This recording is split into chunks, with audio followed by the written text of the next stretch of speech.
음력 8월 15일은 우리나라 최대 명절인 추석이다. 온갖 과실이 열매를 맺고 오곡이 무르익는 이 시기가 되면 우리 민족은 풍작에 대한 감사의 뜻으로 온 가족이 모여 햇곡식과 햇과일로 조상께 차례를 지내왔다.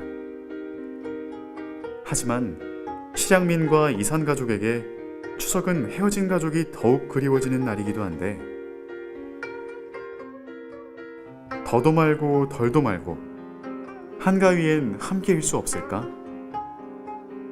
하나 될 그날을 꿈꾸며 남북한의 추석 풍경을 살펴본다. 남한의 추석은 고속도로 정체로 시작된다 해도 과언이 아니다. 추석 연휴를 맞아 고향에 있는 가족과 친지를 만나기 위해 그야말로 민족 대이동이 시작되는데, 그렇다면 북한에서도 추석맞이 민족 대이동을 할까?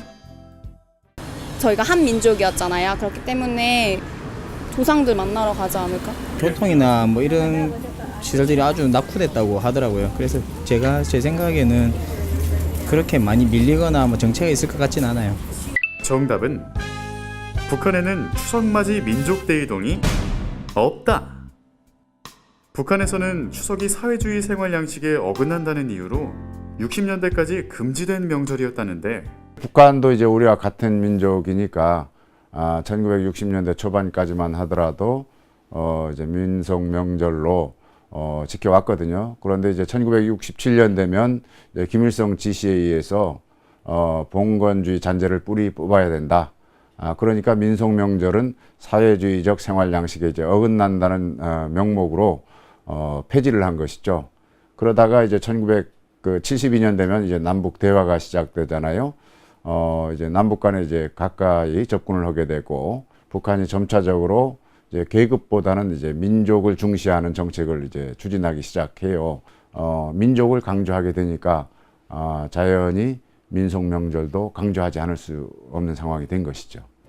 북한은 88년에 이르러서야 추석을 공식 민속 명절로 인정하고 음력 8월 15일 추석 당일 하루를 공휴일로 지정하고 있다.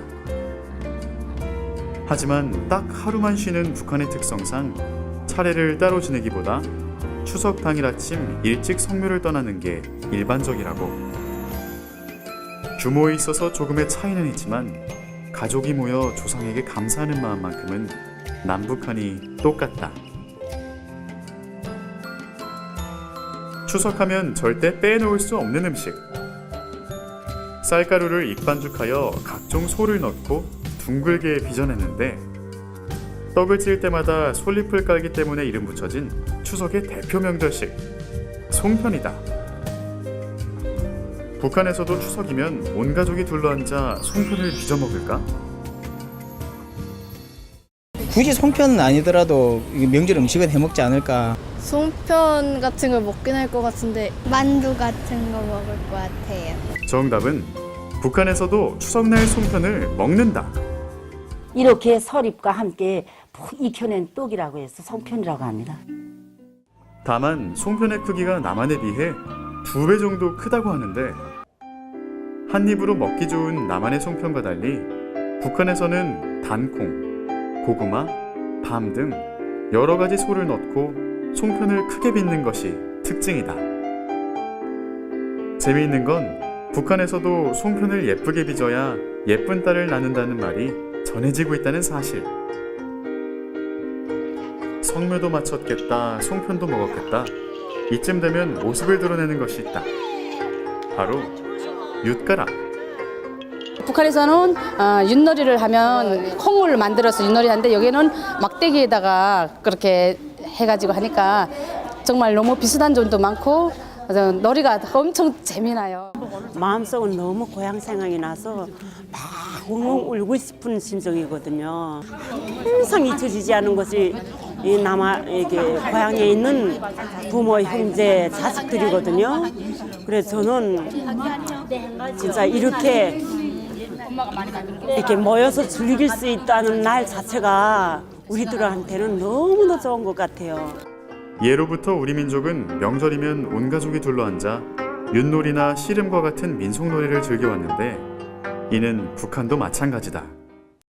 오곡이 무르익는 가을철 농민 휴식날에 다채로운 민족 체육과 민속놀이들을 하면서 흥겹게 하루를 즐겼습니다. 그중 눈길을 끄는 건 널뛰기. 북한에서 널뛰기는 여러 가지 규칙에 따라 점수를 매기고 대표 선수가 있을 만큼 사랑받는 놀이라고 한다.